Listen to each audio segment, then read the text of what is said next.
TV1 tuddeyo okufolowinga ennyumba ziri units 5 zetwabakwatira. Bantu babadde mutusaba nga mutugamba atuuse ku ki ali ku ki, era ne wabeerawo yatusukumirawo message n'agamba naye ddala is it true nti double room ku luguudo lw'Eggaba bagikuwa miliyoni 1. Yabadde akomparinga n'ennyumba ze yazizimba Kitende n'agamba ye double rooms bamuwa emitwalo 45. Yes, it's true. Kakati ekintu kiri nti areas zivaringa era ne sente zisasulibwa rent era naye avaringa okusinziira ekitundu mw'oba ozimba ennyumba zo. Kati Gaba Road ye ali waggulu, ojja kwesanga oba okyali awo ate okyawana Gaba Road oli agambe nti ekololo double room eri mu miliyoni 2. Okitegeera. Kakati waliwo ennyumba zenjo bakwatira nga nazo ziri ku Gaba Road kisenge na ddiiro ya miliyoni 1.5 1.5.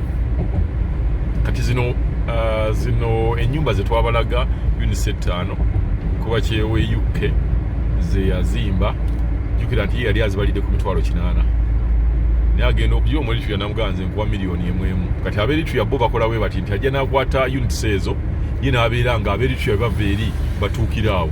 Kati ayinza omugamba ekiro kimu n'amugamba njagala $5 oba $4. Kati yaba akikuba kuba babeera bajja yafuna owantu n'abeera nga agamba nze saagala abapangisa njagala bajja buzi. Kitegeera. So ennaku zino ebakola oba oli n'agipangisa omweretuya n'agamba nze nzijeku kamu ngenda kubajjawo kamu 2 oba ngenda bajjawo kamu 3. Kati yaba akola nga talina kyataddemu ate nga jjukira ground rent gwoba omusasula. Kitegeera. Ground rent gwoba omusasula. Ngeri awo ndabanga eyo gye basibye katuyite wano tuyite nga Kabojja. Ground rent gwoba omwesasulira. Kati yaba afunira ddala akantu nga tekuliiko nagamba nti nno kuliko n'obuzibu. So bwe kityo bwe kiri. So kituufu Gaba Road zino double yagenda kubeera mu miliyoni 1 ze miliyoni 5. Inkamyo gyongerako miliyoni 5. Obutuufu oba okoze oba okola. So katuddeyo tulabe kati bali ku ki naye yabadde angambye emyango bataddemu emyango then gundi finishing bamutandiseeko wabweru bamaze okuba ebisipi then plaster w'ebyuma agenda kubeera nga naye akola wa welding agenda kubeera nga naye amaliriza enzigi ze that is within 3 to 4 days zijja kubeera nga ziwedde.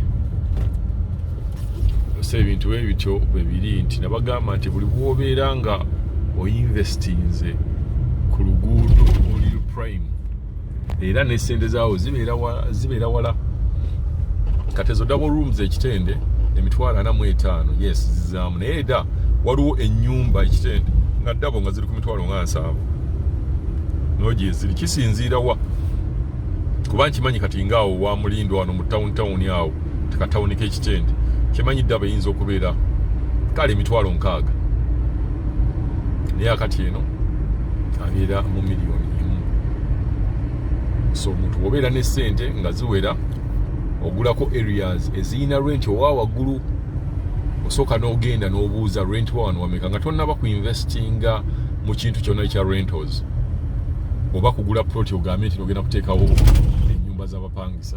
Sooka okole search obabuuze sente meka, single ya meka oba double ya meka.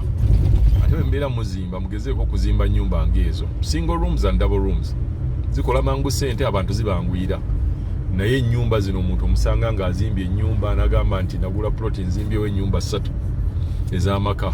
Ennyumba ezo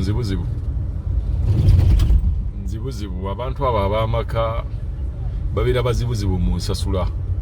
Kugamba plot yonna gye wali badde oteekamu units zo nga 12 n'oteekamu just ennyumba 3. Kati abantu bano 12 oli abasatu ne babira bakutawaanya kale omwenda bajja kusasula. Naye bano ab'amaka ajja kunyumiza ate bangobye ku mulimu ate bakoze bati batera nnyo okutawaanya. So advice yange yali badde building a studio room yo nga nnungi, that is a single room, then oba okole double rooms zibeera zijja kubeera nga zikolera ddala ekintu ekirungi. Twagala tugende tulabe wa watuuse, twabalagako n'enkuba kyeyoyo. Omulala era naye yazimba ku Gaba Road 45 units, studio rooms ezo nnene yazimba waggulu apartments. Ate ng'eno kiri nti okuzimba wansi ne waggulu enjawulo ebeerawo. Apartments baziseeramu nnyo okusinga units z'owansi. Oyinza okusanga unit ey'owansi nga eri mu miliyoni emu, that is double. Naye ate n'osanga apartment studio room bwebeera nga nnene nga ddala buli kintu kyonna mwekiri, aye n'ogisanga nga naye likakadde kamu oba emitwalo 80. So mbeera nga mu investinga wisely, naye ng'okolanga research okusooka. Tomala gagula n'ogamba wano ngenda kuteekayo ennyumba z'abapangisa nga ne rent w'ekitundu ekyo tomumanyi. Ojja kuteekawo ssente nnyingi nnyo. Waliwo gundi gye nalaba awo, waliwo omuntu eyali azimbidde munne kizimbe kinene nnyo naye nga kiri outside Kampala, nga kyekiringa ekitandikawo obutandisi. Well, nze ngamba nti omuntu bw'oba ogenda namukolera ekintu mwe advise ennungi, mugamba owantu wano tewajja kukola, tufuneyo owantu owalala bwe tubeera tuzimba. Lwansonga buli bw'ogamba nti ogenda kubanga ozimba owantu nga gwe otandikawo tewali bapangisa, jjukira omupangisa agenda kusooka atunule. Abapangisa bali bwe bati, agenda gamba nti bwe mbeera njagala omunyu oba sukaali nsobola mujjawa amangu wano. Wozimbe tewali dduuka na limu. That is number one. Alabe security wise abapangisa baagala nnyo okulaba nga waliwo ne bannaabwe abalala, amayumba amalala agatali omu mukamuka mwe basobola mu kikomera, wabula ba neighbor around. Okitegera environment yawe eri etya, naye ennyumba ezo nazirabanga ye nnyumba esoose mu kitundu. Really ogenda tojja kufuna abapangisa, ne bofuna bano abasooka era ojja genda okulaba nga boddamu okwagala abalala nga tobafuna. Naye ennyumba y'omupangisa enyuma nnyo, ng'ono bw'avaamu ono addamu, ono bw'avaamu ono addamu, ono bw'avaamu ono addamu. Nga te bife Uganda bitu biina bingi. Era bw'obanga gula nti ku kkubo, nguze ku kkubo oba kumpi n'ekkubo, awo ennyumba y'abapangisa ejja kunyumira. Naye bw'ogamba nti oguze ploti, mbwate omupangisa agenda kuteekamu boda wa 300 okubeera nga emujjayo emutuuse ku main road, ennyumba ezo yinza ziwuliramu ekyenjawulo n'ennyumba y'omupangisa yonna. Olaba ne bwebeera bweru. Era omuntu agamba okuvaawo ogenda mu train banga ki, obala nnyo nti bwenvaawo ogenda ku train, bwenvaawo ogenda ku bus, okulinnya bus waliwo banga ki. Naye tojja kubeera nga olina ennyumba ate olina okulinnyawo baasi, olinnyewo train. Kugamba omuntu wa train nti ava buvi mu apartment ye n'alinnya train n'agenda ku mulimu. Ya apartment ebeera ya buseere nnyo. Eba esinga omuntu gy'asooka n'alinnya baasi, ate baasi n'emutwala ku train station. Kati kyekimu ne Uganda. Kati bala nti ovudde abala nti omuntu wa apartment agenda mu train wansi naye genda n'emutwala ku mulimu. Mubale ng'omuntu avudde mu apartment ye n'agenda ku kkubo, n'afuna taxi. Kati ate ono omulala rent akka wansi, bala nti yoyo yafuna boda n'emuteeka ate ku main. Kati zezo baasi nti napangisa eyo baasi yenzijjayo n'entwala ku train station, ate train station n'etwala ku train station, then train gyemba nninya ate n'entwala ku mulimu gye nkolera. So omuntu olina okubeeramu ne art mu kintu kyonna ky'oba okola. Olina okumanya wano wantu weinvestinga, togendera ku muntu byagamba. Omuntu ajja kugamba because yayagala ssente, naye gwe sooka olabe naye weetegerere, kuba omuntu wogenda okukola ssente oba otegeera, weetegerere ugambe naye kaakati rent waawo ali mu ssente mmeka, rent waawo ali mu ssente mmeka. Then bona omanya zimba ennyumba z'abapangisa zijja kuba tezikusala. Omupangisa wange ajja kuba alinnyawo boda oba oluva mu nnyumba z'enzimbi agenda bugenzi ku taxi. Ekyo nakyo kiplayinga key role. So katugende tulabe ennyumba zino tuzikwate tulabe wa watuuse. Tutuuse ku units 5 zetwabalaga kuba kyeyo kati zaali bize okubeera nga yafunye abamuwa miliyoni 1 buli unit zezino wano bazi bakwatira mu ntandikwa kusereka kwawedde yeno box ngali mbagamba nti omuntu osereka nebeera nga box nga bwogira naye nga amagundi amabaati gayiwa sayidi yemu so ati mwana omugiraba omuntu asobola kutegeera olaba box na design naye nga mu real sense ewunzika sayidi yemu kubeera kekereza unit yemu miliyoni 1 ze miliyoni 5 bagamba so katugende munda tulabe twakoma nga tebanakuba plaster mulaba awedde ne kubeera nga bakola finishing design uyo kwali tugenda kuyingirako ku unit yemu munda kuba zonna zifaanagana nayo unit yemu erimu etya munda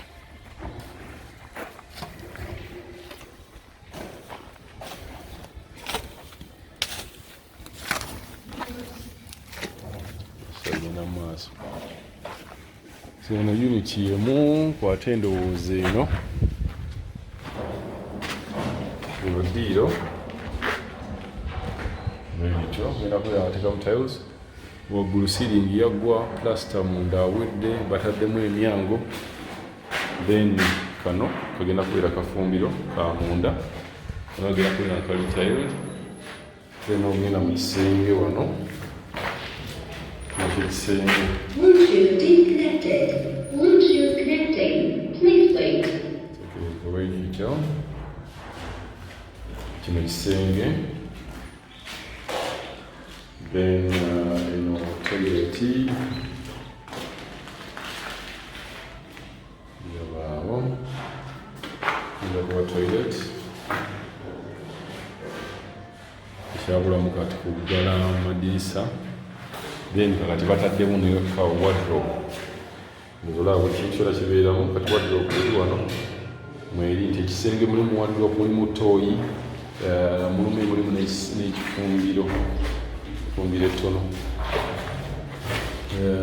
mulaba wano amasannyalaze gamala dde okuyingira the main switch eyina main switch buli room eyina neki tugenda mu room eddako nayo is the same kano fukiiro then wano kafumbiro ka munda then tuyingira munda eno kino kisenge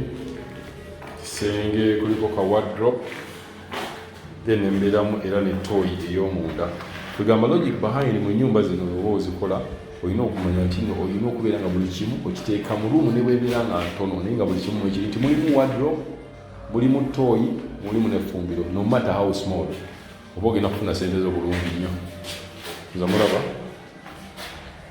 kutambulidde ddala mulimu mulungi nnyo ruumu zonna zikolebwako bulungi tugezeko ne mulimu endala era nziraba ziri inamu eno ensemberayo eno ndowooza